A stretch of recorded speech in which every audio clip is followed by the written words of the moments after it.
We're going to do this quick 1 week series, and really it's called "What's Their Hurry?" And the reason why I bring this up is because I think that there is this, for a lot of us, this period right now, from now until Christmas, all of a sudden becomes a whirlwind. It just starts getting. Like now, we're talking about it. Kids are out of school, but it's going to be busy. It's going to be, we got to go get this done. We got to get this done. We got to bring all the preparations for Thanksgiving. And then once that's done, then all of a sudden now we got to get the Christmas tree up. We're going to go buy a Christmas tree. We got to do this. We got to do the Christmas shopping. We got to go to the mall. We got to go to this place. We got to go to that place. And it just ends up being crazy. And I think that for us, we need to slow down a little bit. We just need to slow down a little bit. Let me share a story with you. This year, at Princeton, so Princeton has a school of theology, if you didn't know that. So the busy day at the campus of Princeton University, students are rushing back and forth to class. In the middle of all this activity, some researchers, 2 psychologists, step in and prepare to do an experiment on these theology students, these students that are going to seminary. And they're training to become pastors. They just happen to be doing it at Princeton. And their group is given a small task. It's not over the top. People that are preparing for ministry, this is probably an easy task for them. And some of the students are asked to prepare a talk on job opportunities after college. That's it. They're like, hey, just go prepare a talk on after graduation, what are some of the opportunities that people have? And then other students, these theology students, seminary students are given the task of preparing a talk on the Good Samaritan. Right? That's what they're prepared for. They're going, hey, you talk about what you're going to do after, you talk about the Good Samaritan. And if you don't know the Good Samaritan story, I'll get to that here in a little while. Just know that we're going to be talking about it. So if you want, you can open up to Luke. We're going to spend time in Luke 10, verses 25 through 37. That's where we're going to be at today. But here's the twist. As these students are given this, and they've completed their assignment, they're told, as you're walking, they got to walk across campus to deliver where they're going to be talking at. You got to go completely across campus. And before they leave, each student is told, for half of them, they're told, hey, you're running late. You were already supposed to be there. You've got to go now. And the other group, they're told, hey, you can go, but you got some time. Just go ahead and just you don't have to worry about it. You got some time to get there. And so these two groups, they both have a mental state as they walk away, right? They start getting there. One believes they have some extra time. One believes they're already late. And as the students make their way across the busy campus, they come across an unexpected sight. On campus, there's a young man who's slumped by the entrance to the building they're going into, and where they're supposed to present at. And he's slumped, and he could tell that something was wrong. He was dressed as it says that his head was down, he was coughing, he was groaning, his eyes were tightly shut, and it was clear that he was in distress, is what it says. So this is from their study, and this just happened this year. This is an old study. This just happened. They published in August of this year. And so now, what you would think is, these are all seminary students. You would think that they would want to help. You would just think, they'd be like, they see this guy, and they'd be like, oh, we got to take care of this. But the ones that were running late, only 10% of them stopped. Only 10% of them were like, hey, we got to check on them. The other 90 were so focused on getting to where they needed to go that they just bypassed him. They didn't barely even notice him. They just continued to move forward. Or maybe they noticed him, but they decided not to stop.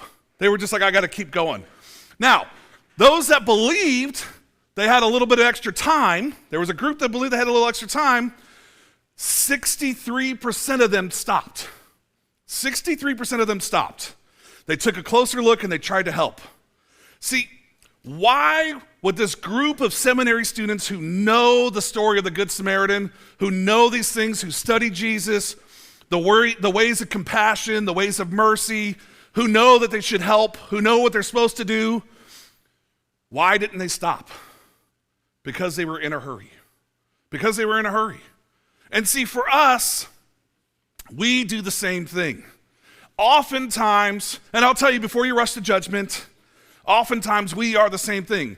Ask yourself right now, and in your notes, I've got lots of questions. There's lots of open space for you to write today, because I think that today is one of these things that is a defining moment for what you could walk out of here today, and your life could absolutely be changed on how you interact with other people. I just want you to know that. Your life today could absolutely change dramatically on how you interact with other people and how you show love, compassion, and mercy if you allow it.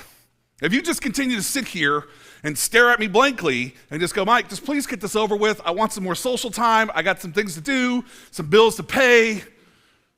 This is going to be a waste of your time. You have to apply yourself to this. You have to dive into this. And see, as we prepare for this holiday, it's the same thing. And this Princeton experiment proves that our actions are shaped not only by our beliefs, but also how busy we believe we are. How busy you believe you are determines your actions. Just give you a complete example this morning. So if you guys know, I was diagnosed with diabetes a year ago. Sundays typically are a rush day for me. Gotta get going. Often, I don't take my shot Sunday mornings until I get home Sunday night, right? It's because I'm trying to, in so much of a rush. Well, today, I got up an extra 3 hours early, plenty of time to take my shot. I wasn't being rushed. I had time. My actions were completely determined by how much time I believed I had.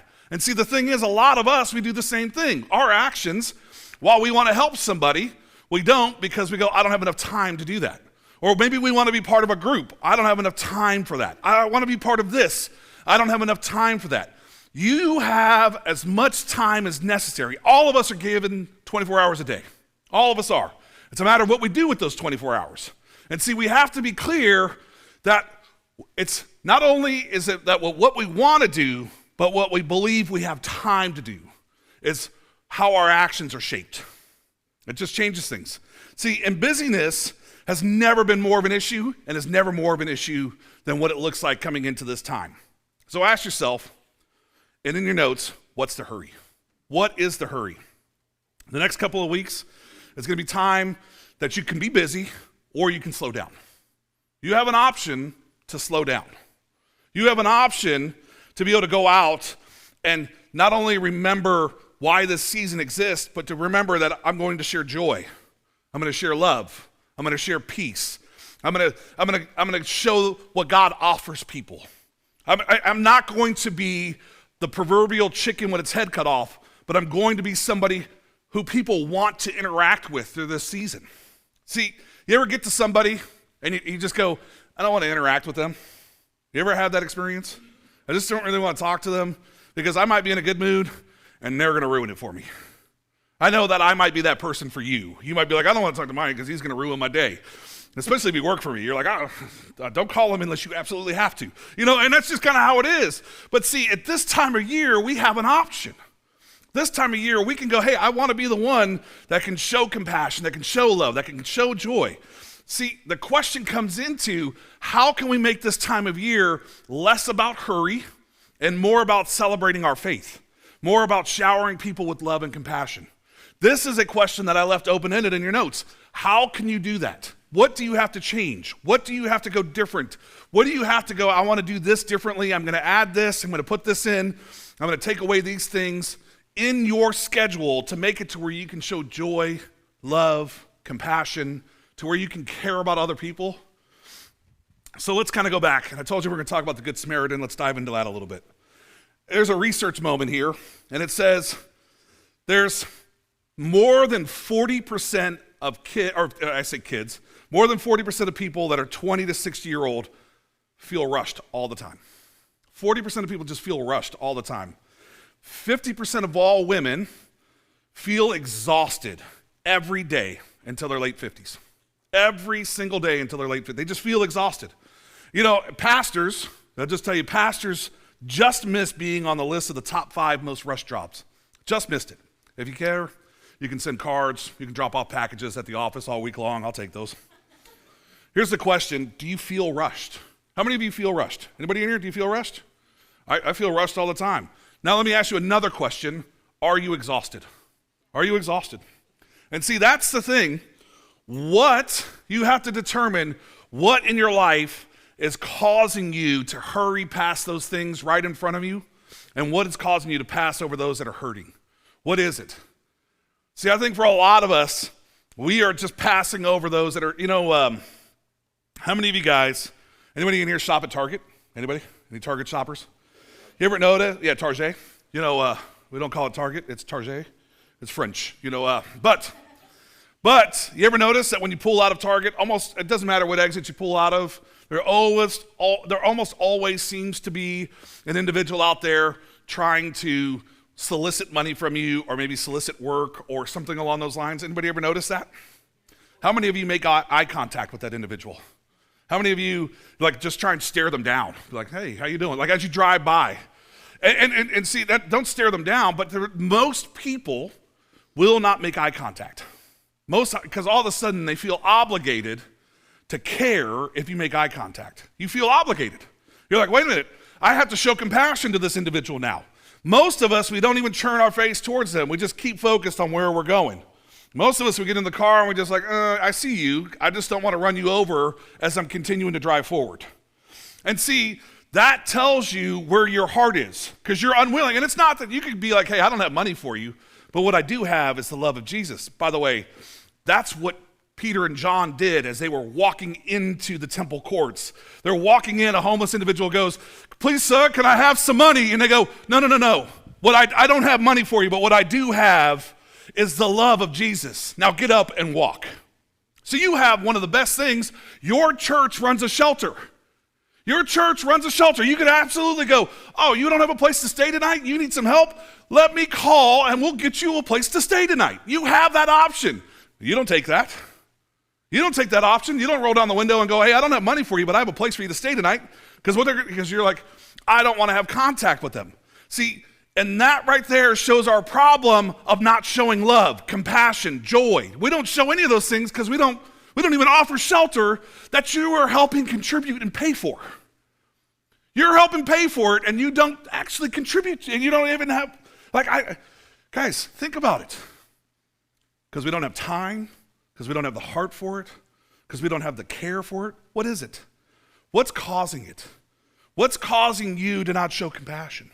What's causing you to not show love? What's causing you to not care? What's causing you to be in such a hurry that you just can't go, I don't have money for you, but what I do have is this.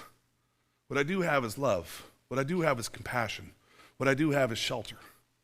Why are you ignoring this? Why do we do this? And I'll tell you is that most of the time, one, we're in a hurry. I got to go get this done. I got to get that done. I don't have time for that. They're not going to pick this up. They're not going to do that. Whatever it is, the other thing is most of us are actually scared to show that love. We're just scared to do it. We just don't know how they're going to respond. We don't know what we're stepping into. And so we're just like, I don't want to do that. See here, before Jesus shares the Good Samaritan, here's what he asks a question. And it says, there was a question that was asked him. It says, but he, an expert in the law, wanted to justify himself, so he asked Jesus, and who is my neighbor? In reply, Jesus said, so just mind you, Jesus shared stories on how people would easily understand what he was getting ready to say. He wanted people to relate to this. And so just know that as he's given this, the individuals that he's going to talk about here there's a reason why all three of the people he references here are chosen as well as the victim, right? All of them there's a reason for this. And it says, in a reply, Jesus says, a man was going down from Jerusalem to Jericho, where he was attacked by robbers. They stripped him of his clothes, beat him, and went away, leaving him for half dead. A priest happened to be going down the same road, and when he saw the man, he passed by on the other side. So too a Levite, when he came to the place, he saw him and passed by on the other side. Doesn't this sound a little familiar to what we're doing as we're driving down the road, not acknowledging the person that's actually suffering in the middle of it?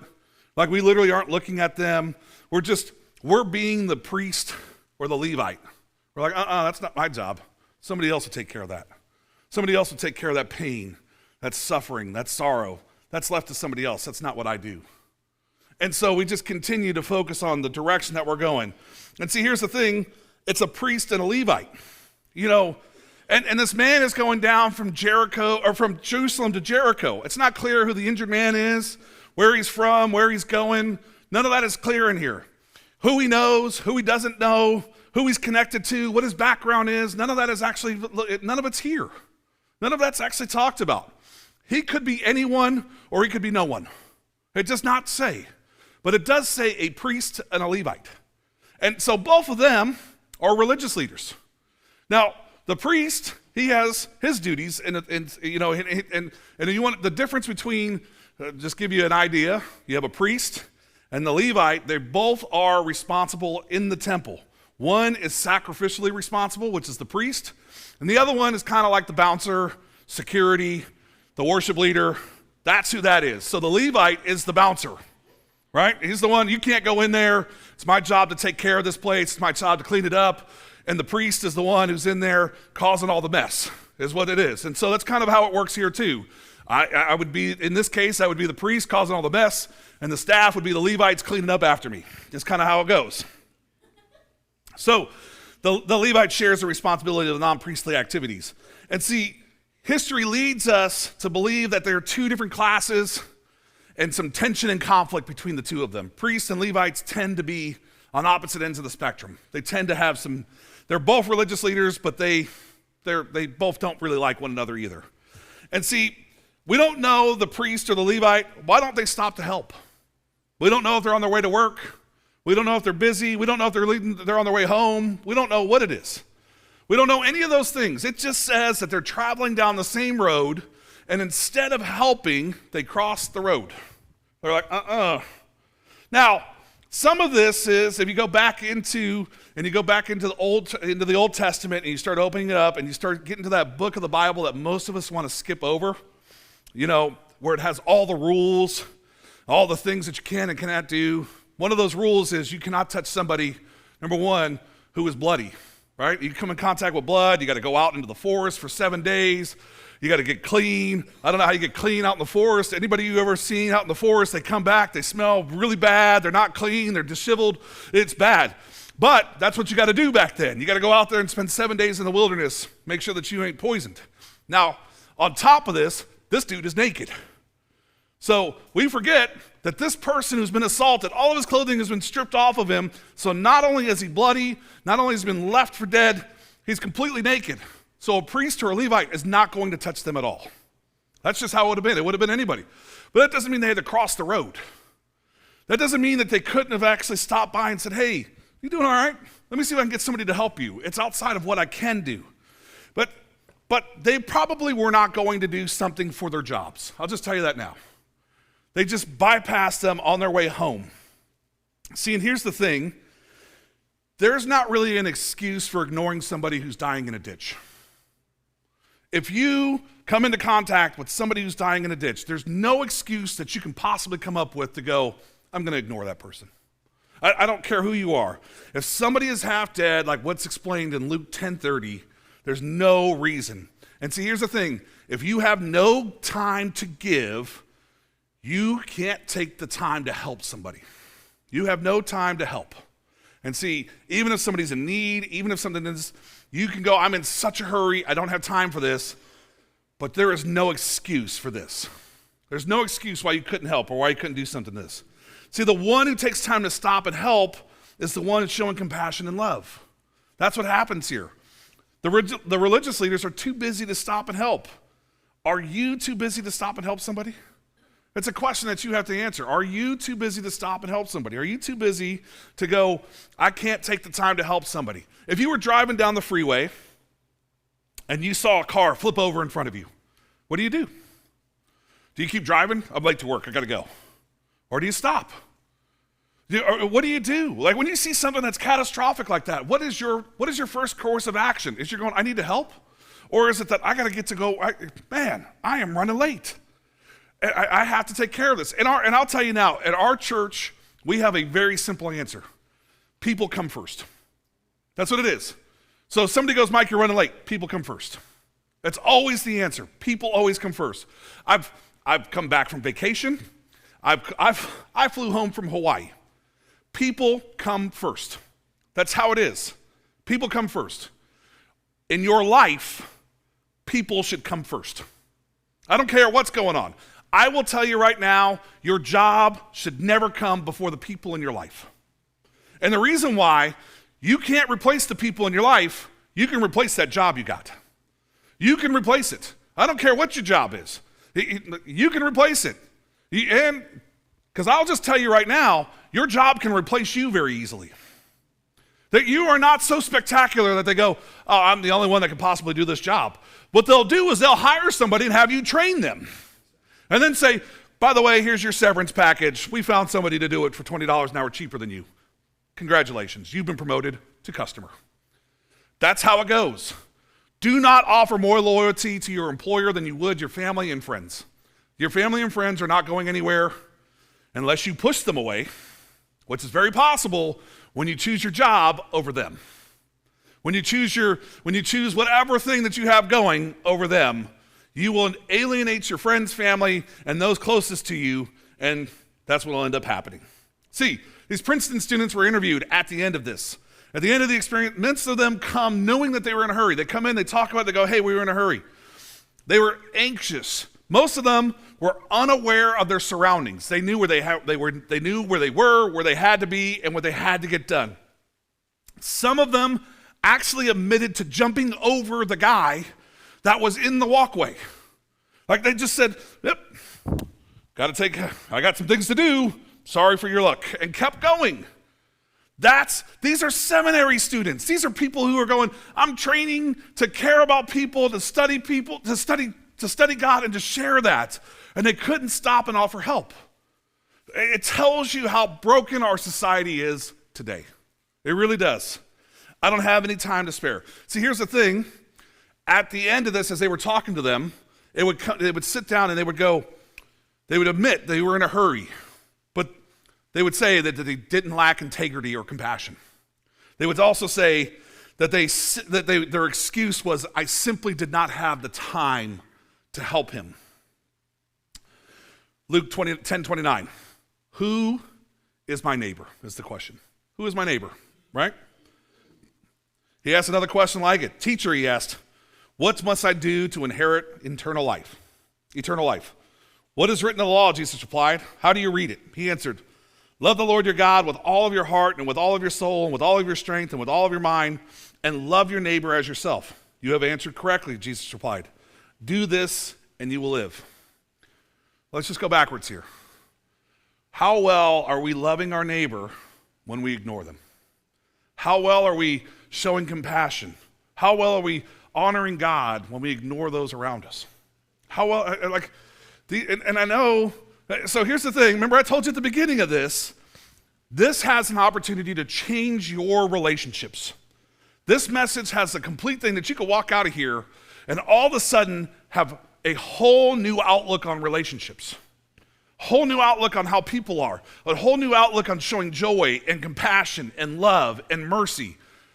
You have to be willing to go, I'm going to actually do what God has asked me to do. Jesus said, this is what I want you to do. I want you to love others as you love yourself. Do you ignore yourself? Do you neglect yourself? Would you step over yourself? And I know some of you are actually joking around and answering. Yes, I do. I ignore myself all the time. That's because people would think I was crazy if I was talking back to myself. But see, here's the thing. But you don't neglect yourself. When you get hungry, what do? You go to the kitchen. You open up the cabinets. When you get cold, what do? You put on a jacket. You get a blanket.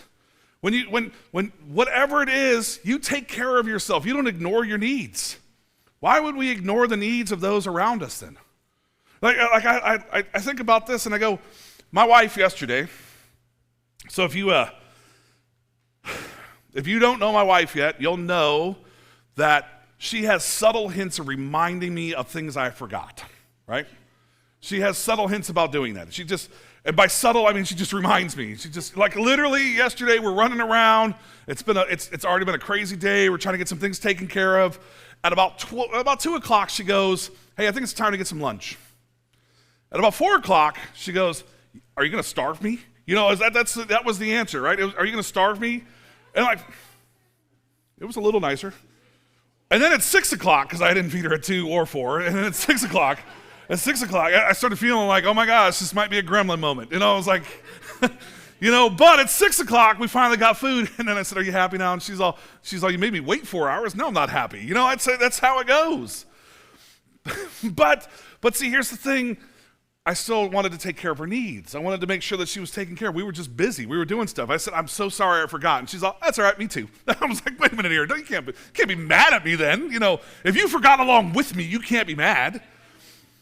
See? And she's like, yes, I can. See? But see, here's the thing, is that when it was, hey, we have to meet those needs. We have to take care of that. Just because I have enough fluffing to go around and miss a few meals doesn't mean that she does. And see, here's the thing, is that how are we taking care of the needs of those around us? How are we taking care, if you have been a parent, when your child cries, you take care of that child. It's like a deep sense. I got to go do something. I got to go take care of that. It's that parent nature that we have. We have to take care of it. When our friends and family cry, what do? We don't go running to take care of it. We don't go, hey, I have to show mercy. I have to show love. I have to show compassion. We go, I don't know. I'll wait for them to call me and specifically ask. And even then, I'll try and throw some objections in the way. Oh, I'm doing something. I got something going on. Well, what are you doing? Well, I'm really watching this really great show on Netflix. It's got Ted Danson in it. It's just really interesting. A friend of ours is in it. We just really, it's just so much more important than you. And that's really where we've gotten. We've gotten to this point where we just do not love. And I would ask you, if these are the two most important commandments of Jesus, where he goes, love God and love others, these are the two things that he gives us. How do we fail at these two things? He's not telling us to do all these other things. And see, I'll tell you is that the expert here wants to show this, he wants us to understand, and this expert wants to understand the limits of compassion, is what this expert is trying to do here. What are your limits of compassion? What are your limits? What is it that you go, this is my limit of compassion? And when the limits are a when should we help and when we shouldn't, I think our limit is probably misguided. We should just go, if they need help, I will help. It shouldn't be, well, when they do this is when I will help. And if our limits are who needs help, then we also probably need to figure out what we're doing wrong then too, because Jesus was very clear, our neighbors are everybody. Everybody we come in contact with. And so when somebody goes, hey, I need help, it's our responsibility as followers to help. It's our responsibility to go, hey, we need to take care of this. We need to address this. Let's help if we can. Jesus wants to understand the limits of compassion are up to us. The limits of compassion are up to us. And I know you would go, I would never limit my compassion or my love, but you do. You limit your compassion, you limit your love. And see, I would ask you, just as a question, is any of your hurrying limiting your love, your compassion for others? Is any of your hurrying limiting that? Because I'll tell you, mine does. My hurrying does. Like I can tell you yesterday, if you encountered me yesterday, I didn't have much compassion or love for others. And I wasn't mean, and I wasn't rude, but I was very mission-minded. And oftentimes you'll find me very mission-minded. And it's because I'm hurrying. I have a lot on my plate, too much. I continue to add more to my plate. And even though I try and dish things off and give them to other people, I am a terrible person that I want to take it back sometimes. I go back and I go, hey, you take over that. You make all the decisions. And I'll come back and be like, oh, no, that's not the decision I like. Let me take that back from you. And my staff hates it. I'll just tell you that now. They hate it. And so what I have to do most of the time is I have to give it to them and just ignore them. I have to go, oh, well, whatever they do, they do. I'll have to deal with the repercussions. It's how I've had to get. I'll just have to deal with it, and we'll figure it out together at that point, and then we'll learn from those mistakes. But a lot of times it limits how much compassion and love I can show to other people. And so for me, I'm going, this season, this upcoming year, you're going to find that I will have more time to be able to love and show compassion because I'm just going to dish more things off to people. or they just won't get done. It's just how it's going to be. It's just I just can't keep doing all of it because my first commandment, the first command that Jesus gives me in following him is to love God and to love others. If I can't do those things because I'm too busy doing the busyness of here, then I've made a serious mistake in my calculation of following Jesus. I have to recalculate the guide. That's like the GPS has been screaming and hollering at me. Recalculating. At some point, we've talked about this. I had some people in the car. We were talking, we should make it just a GPS that just says, turn around. You I can't say the words that I want to say, but you just turn around, dummy. Like what is wrong with you? You can't do this. You're going the wrong direction. And see, that's what we need to face. And I'm facing it. I want you to face it too. I want you to face that you're going in the wrong direction. How well are you loving others and how well are you loving God? Those are the two things that he tells you to do. Do this. And if your hurrying is preventing you from showing compassion, then you have to change it. You have to change what you're doing. Jesus continues the story and he says, but a Samaritan, as he traveled, maybe he was rushed, maybe he wasn't. It doesn't say. It just says as he was traveling, he came upon where the man was, and when he saw him, he took pity on him. That's what he wants us to do. He sees us and we want to take pity on him. Jesus wants us to understand that compassion is not limited by who we are or who they are. It's just us going, we're going to show compassion. Whomever we are helping, we are going to love, who we're going to take care of. We're going to do this.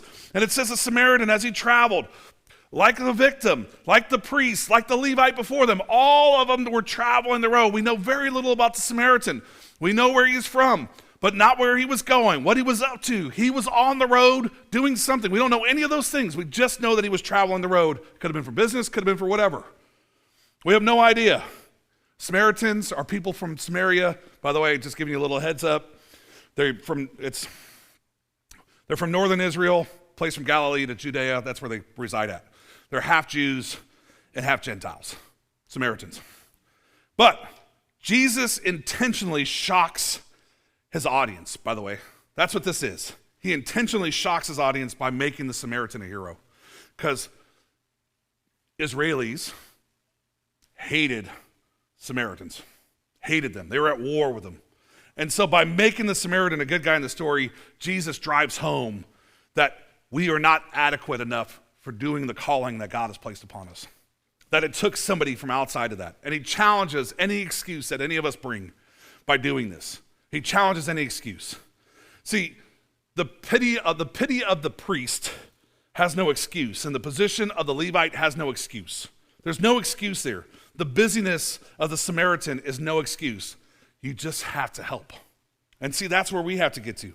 Jesus wants us to understand that compassion is often expensive, by the way. I know that slide came up a minute ago, but it's expensive. Because here's what happens. You see what the Good Samaritan does. The Good Samaritan goes out, and he actually pays for everything. That's what it says. The Good Samaritan went to the victim, bandaged his wounds, pouring oil and wine. Both of those were expensive back then. That wasn't cheap. It's not like he went and bought a bottle of olive oil from Safeway for $4. It could be a month's wages. The wine was not cheap. Plus, that was your drinking water most of the time back then. So he's giving up everything. He says, then the Good Samaritan put the man on his own donkey, brought him to an inn, took care of him. The next day, he's like, my day is over. I have to help this person. He takes him to an inn, pays for him to stay at the inn, tells the innkeeper, he goes, hey, I'll pay for him, and anything that's owed, let me know. I'll pay for that too. I'll take care of it. When was the last time we showed anybody that type of extravagant love? When was the last time we did that? We were just like, I'll sacrifice whatever it is. I'll sacrifice my daily drinking water. I'll sacrifice a month's wages. I'll take care of somebody. I'll pay for their stay at the inn. I'll do whatever's necessary for that person to be able to recover. When was the last time we showed that extravagant type of love? Because here's the thing. Jesus shares this story as a way for us to be able to go, this is how we're supposed to interact with other people. He didn't share it as going, hey, this is some sort of pie in the sky type of dream. He goes, this is how you're supposed to be doing this. This is how you're supposed to be living. This is how you're supposed to be interacting. This is what you're supposed to be doing. Jesus wants you to understand that compassion has a price. Compassion has a price. Time, treasure, talents. It has a price. Now, we might not see half-dead people lying around the road all the time. It just may not happen. But I can promise you, we see hurting people at home, we see hurting people at work, we see hurting people at church, we see hurting people at school, we see hurting people even here, right now. People are hurting. People are walking in here and hurting, and we're in such a hurry. But like, guys, it's amazing. At the end of service, it's like we turn on the lights on cockroaches. People, bam, scatter. It's gone. We're like, we got to get out of here because we're afraid of the relationship. We're afraid of connecting with people. What are you hurrying to go get done? What are you hurrying to go get to? What are you trying to get a hold of that can't wait? What are you trying to go do? And see, what we just keep doing is looking around, and we're missing the hurting, and we're missing those that need help. We are just in so much trying to get things done. Here's what it says. He asks a similar question at the end of his story. He says, which of these do you think was a neighbor to the man who fell into the hands of robbers? The expert of the land, the one who had mercy on him. He couldn't even bring himself to say the Samaritan. He's all the one who had mercy. And see, Jesus told him, and go and do likewise. When was the last time we went out and we were just like, I'm just going to show mercy on people. I'm going to show compassion. I'm going to show love, especially those that are hurting. Jesus wants us to know that compassion requires action. It requires action. To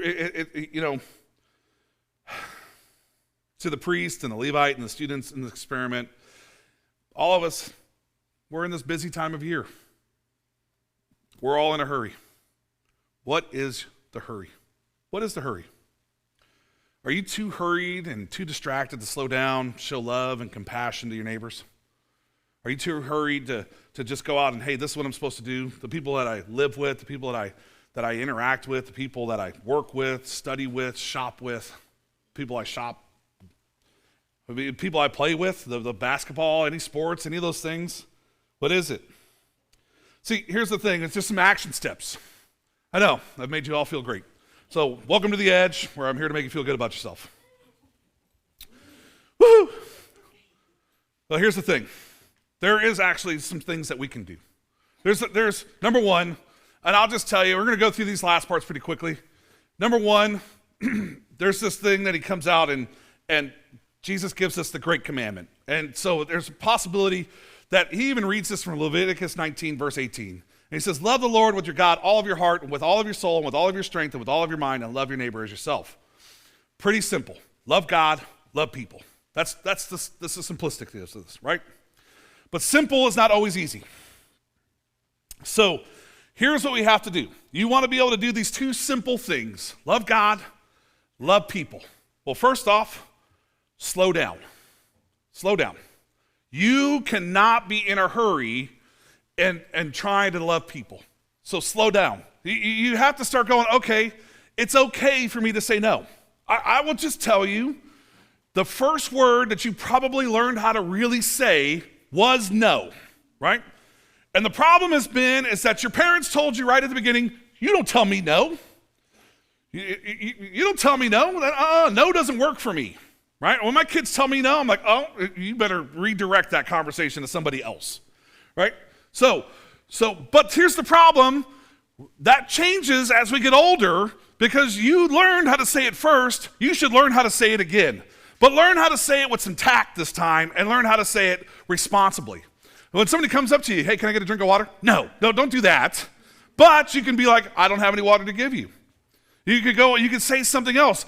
Learn how to say no. When somebody goes, hey, come over to our event. No, I have other things going on. What are your other things? Time with God. How about that? I don't know. But learn how to say no. You don't need to go to every Christmas party. You don't need to go to every event. You don't need to go to everything that's going on. Just say no. It's okay. Slow down. The Princeton students didn't lack compassion. It's not like they were just in too big of a hurry to be able to love. So in order for you to be able to love, slow down. Stop thinking that you have to do all of it. See, understanding the need from compassion is not enough. You can be like, oh yeah, somebody else is going to get that. Because that's if you have an understanding of compassion, you'd be like, oh, somebody else will take care of that. Remember, the students had all heard the same things, right? The same story. It didn't affect their actions. It didn't affect their actions. The results suggested when they were hurried or distracted, it just made it to where they ignored the needs around them. So and then I'll just tell you, John Mark Comer wrote a book, and he says, once it's said that the devil can't make you sin, what he'll do? He'll make you busy. So if he can't make you sin, he'll just make you busy, and that'll just lead to you sinning, is what'll end up happening. So hurry is the death of prayer, relationships, joy, love, and peace. So if you're in a hurry, you will find that your prayer life will be neglected, your relationships will be neglected, you will have less joy, you will have less love, and you'll have less peace. Slow down. Slow down. Stop trying to do all of them and stop trying to be at everything. So the next thing is get away. Get away. And by that is the current pace of your life, or what your family, whatever you're doing with your family, and that current pace, and your lacking experience of joy, thankfulness, and celebrating all that God has for you. There's lots of times where Jesus has this witness of going away. Jesus takes his time, and he goes and he prays and he resets. He's just like, I'm not going to continue doing this. In Luke 5:16, it says, but Jesus often withdrew to lonely places and prayed. Go get away. Get away from whatever it is. You need to take some time. I will tell you that a lot of you moms need time.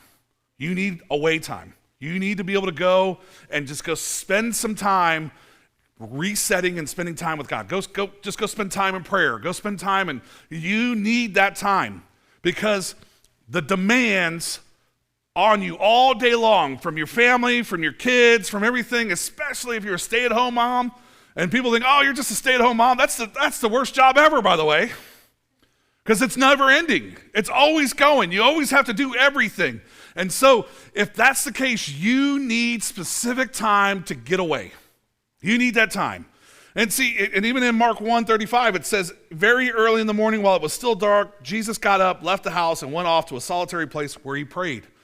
I will tell you, you may have to change your schedule a little bit and get up earlier. Get up early and go spend time, because you need to be doing this on a regular basis. It should not be a holiday event for you to get away. It should not be like, oh, Thanksgiving's coming. I think I'm going to go get away for a day. It should be, I do this regularly. I spend time with God. I spend time with Jesus. I need to go do this daily. I'm going to get away from all the hustle, the bustle. Get up before your kids get up, whatever you need to do, and go spend time away. Go do what's necessary. Go on a hike. Go to the beach. Go do what you've got to do. Where am I supposed to find time for this? Is the question. I know it. How about first thing in the morning? How about first thing when you get to work? How about first thing when you get to school? How about first thing before walking in the door at home? How about the last thing before going to sleep? Create a time. Get away. Do something that separates you from the chaos of everyday life to get away so that you can go be with Jesus. That's the last one. Go be with Jesus. So, slow down, get away, be with Jesus. You want to start changing things? You want to start making it to where you go, wow, I want to show more compassion, more joy, more love, more of all of the gifts of the Spirit. Slow down, get away, and be with Jesus. I'm just telling you, those three things will change every relationship that you have. They will change every relationship that you have.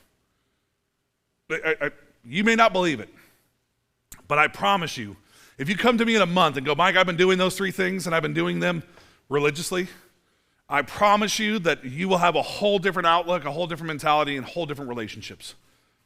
Because you will love, you will show compassion, you will have joy, you will have all of those things, and people will notice it. People will see it. You will feel it. You will notice those things. The only time in the Bible that you hear hurry up from Jesus, the only time that you hear it is that he's talking to a wee little man who's up in a tree. And he says, hurry up and come down because we're going to go spend time together. So your hurry up time, you should be hurrying to Jesus. That's where you need to be hurrying to. Hurry up from whatever your busyness is. Get out of the tree. Get out of wherever you're at and hurry up to Jesus. That's where you need to be spending your time. See, your goal should be to slow down and make this time of year less busy, less about the hurry, and more about compassion, more about love, more about joy, more about people. That's what you should do this time. Because I want you to know something. This season that we're entering in, when Abraham Lincoln made Thanksgiving a holiday, it was about families coming together. It wasn't about the busyness. It was about families coming together. And when Jesus was born, it was about restoration of relationships. So Jesus is born. It's about us being restored into heaven. It's about us being restored into a relationship with God. So for us, those are the two important things that you can look at of these two holidays. So for Thanksgiving, it's about restoration of relationships, and for Christmas, it's restoration with God. What are the two things that Jesus has said, go out and do? Love God, love others. What are these two holidays about? Loving others and loving God. Make that your focus. Don't make anything else that come. Don't be like, hey, we got to go buy so much stuff. We got to do so much decorating. We got to do so much of these things. Just make it about loving God and loving others. That's all you have to do. I promise you that your kids, that your friends, that your family will remember this holiday more than ever about how you interacted with them, more than about what you got them. Ask your kids what you got them for last Christmas. Unless you spent a lot of money, I promise you they have no idea what it was. I promise you. It'll take them forever to think about it. They'll have to go look at pictures because they just don't care that much. What they care about is the experiences. You ask my kids, they'd be like, we went to Enchant, we did this, we did this, we did this. They'll remember all the things we did, not the stuff they got. The time that they were with us, the time that we did things together. We went and did these things. It's not about how much stuff that they got. They just get stuff all year long. And that's pretty much what all of us do to all of our kids in here. We give them stuff all year long. Here's this. Here, please go away. I'm trying to watch TV. Please, go away. Here, take this. And that's what happens. And so we're not showing love, compassion, or joy. We're just buying them away from us. So let's try and figure out how to do it differently. Let's slow down. Let's get away. And let's be with Jesus and see how things change. The questions I'm going to ask you as you walk away, as you go back and you just go, in your notes, these questions are there. How will you slow down, rest, realign, and enjoy God's blessings? What do you do? How are you going to change that? How will you get away to connect and be with Jesus? What are you going to do? And how will you be with Jesus and bring Jesus into the lives of everyone around you? What are you going to do? How are you going to do those things? That's the marching orders of today. Kind of figure out how you're going to go out and do these things. Slow down, rest, realign, and get away. Be with Jesus. Let's pray. Father, thank you. Thank you for the Good Samaritan.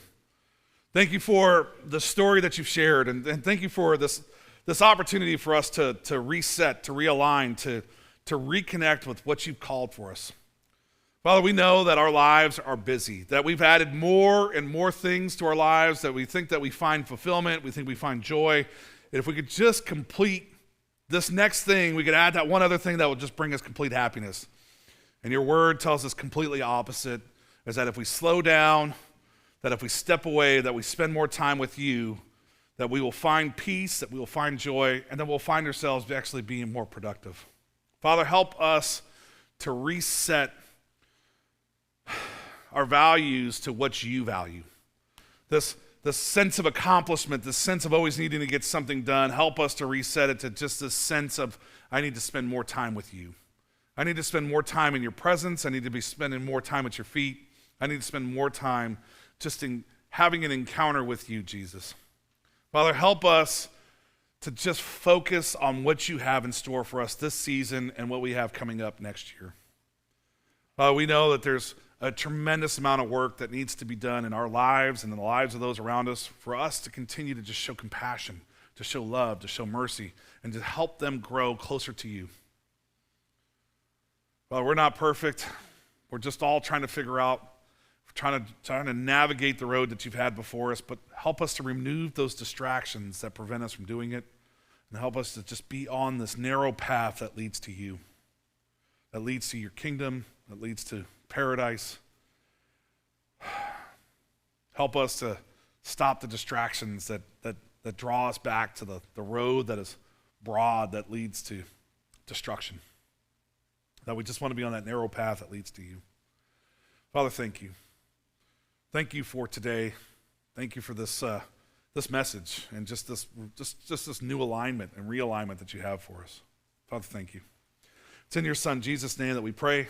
And we all said, amen.